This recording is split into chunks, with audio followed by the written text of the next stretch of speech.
അത് അവർക്ക് അങ്ങനെയല്ലേ പറയാൻ പറ്റുള്ളൂ. ഞങ്ങൾ CPM ഞങ്ങൾ ഒരുമിച്ചാണെന്ന് അമിത്ഷായ്ക്ക് പറയാൻ പറ്റുമോ?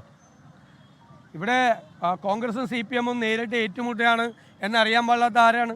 ആ കൂട്ടത്തിൽ കോൺഗ്രസ് വിരുദ്ധത ഉള്ള BJP CPM-നെ സഹായിക്കുകയാണ് കേരളത്തിൽ. അതാണ് നടന്നുകൊണ്ടിരിക്കുന്നത്. RSSൻ്റെ വോട്ട് കിട്ടി ആ മുന്നണിയിൽ ജയിച്ചു വന്ന ആളാണ് പിണറായി വിജയൻ.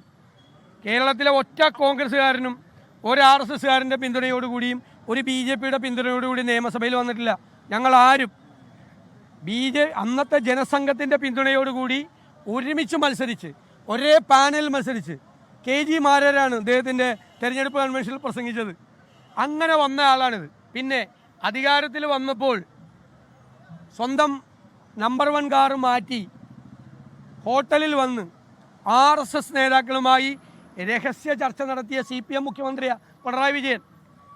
RSS വിരുദ്ധതയും സംഘപരിവാർ വിരുദ്ധതയും ഞങ്ങളെ പഠിപ്പിക്കാൻ പിണറായി വിജയൻ വരണ്ട. അവരുടെ കൂട്ടിലാണ്, അവരുടെ കീഴിലാണ്. പഴയ ചരിത്രവും പറയിപ്പിക്കേണ്ട. അവരുടെ കൂടെയായിരുന്നു, അവരുടെ കൂടെ. ഞാൻ ഇപ്പോൾ കാണിച്ചു തരാം നിങ്ങളെ പ്രസ്താവന. RSSുമായി കൂട്ടുകൂടേണ്ടി വന്നിട്ടുണ്ട് എന്ന പിണറായി വിജയൻ്റെ പ്രസ്താവന ഞാനിപ്പോൾ കേൾപ്പിച്ചു തരാം നിങ്ങളെ. എന്നിട്ട് എല്ലാവരും ചരിത്രം മറന്നുപോകും എന്ന് വിചാരിച്ചിട്ടാണ് ഇപ്പോൾ RSS വരണ. RSSൻ്റെ ആടയാഭരണമല്ല, RSS കുഴിച്ച കുഴിയിലാണ് ഇറങ്ങി ഇരുന്നിരുന്നത് ഇത്രയും നാൾ. മനസ്സിലായില്ലേ? RSSൻ്റെ പിന്തുണയോടുകൂടി ജയിച്ചു വന്ന ആളാണ്. ഞങ്ങളെ പഠിപ്പിക്കേണ്ട RSS വിരോധം. അവിടെ നിന്ന് ഞങ്ങൾക്ക് ക്ലാസ്സും വേണ്ട.